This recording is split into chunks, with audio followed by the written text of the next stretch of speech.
And that's a memo. Now, for the top story tonight, what was the best moment and what was the worst moment in the President's State of the Union address? We asked Dr. Frank Luntz to wire up the folks and find out for us. He joins us now from Baltimore. All right, set the scene as you always do, Doctor. Well, we wanted to go to one of the swing states, the important states for 2010, so we went to Philadelphia, Pennsylvania, on the University of Pennsylvania campus. 26 participants, evenly divided between John McCain and Barack Obama, handed them our patented Fox News dials. And the higher you see the lines climb, the more favorable the reaction. If you see them go down, it means that the voters don't like what they're hearing. Okay, and that's where we begin. The worst moment, according to the folks, in the State of the Union address. Roll it. Experts from across the political spectrum warned that if we did not act, we might face a second depression. So we acted, immediately and aggressively. And 1 year later, the worst of the storm has passed, but the devastation remains. Okay, so he did pretty well if that was the worst thing that he said.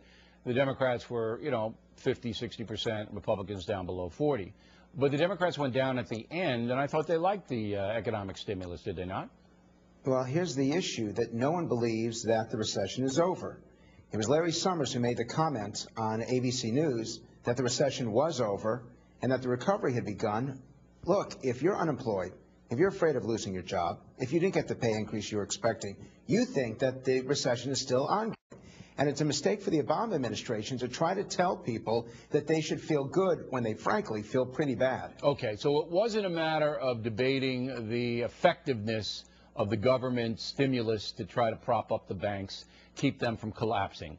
It was just that President Obama was indicating to these people that the worst is behind us and they don't believe it.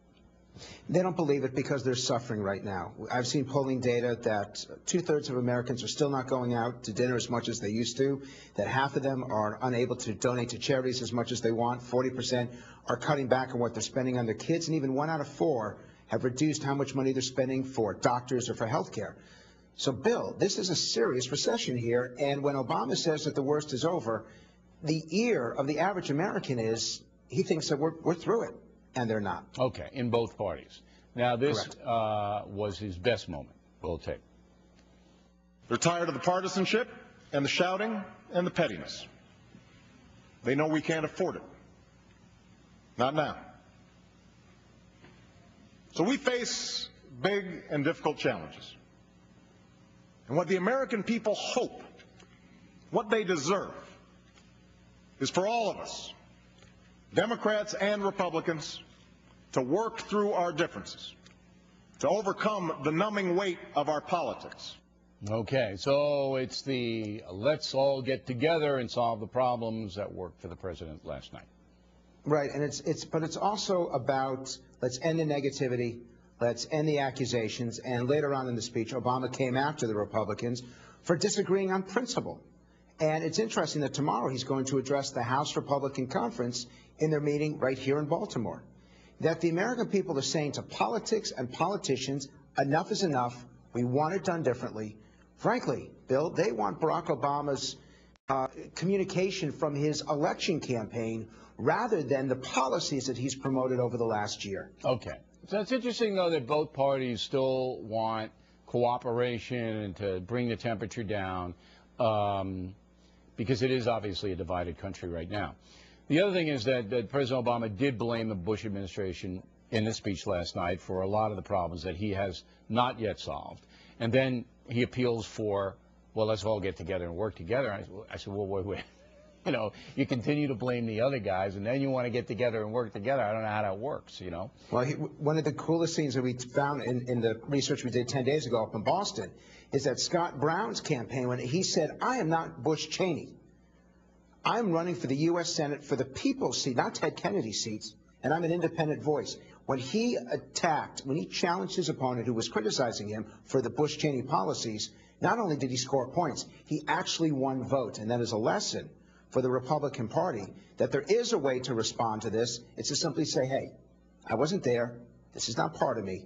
Let's focus on the future, not be trapped in the past. Okay. And we asked Frank to pick one thing that he found very interesting in his dial-up session last night. Roll the tape. Starting in 2011, We are prepared to freeze government spending for 3 years. Spending related to our national security, Medicare, Medicaid, and Social Security will not be affected. But all other discretionary government programs will. Now, the Democrat, as soon as he said freeze, the Democrat line went down, and then yes. when he started to explain, it went up. What's that all about? It's funny because the Democrats really don't want to freeze. They want more investment, more spending on these programs, and the Republicans don't trust him, so that's why they didn't respond. Here was something that I know in polling would get a 70 or 75% support level, but not in these dials. And by the way, Bill, if any of your viewers want to participate and grab one of those dials themselves and react to the ads, react to these speeches, they need to go to theworddoctors.com. Theworddoctors.com. They can sign up, and we're going to be doing this all through the year. That was my favorite clip because both sides had a problem with it. All right. Frank, thanks very much. As always, we appreciate it. Next on the Rundown, Laura Ingraham will give us her take.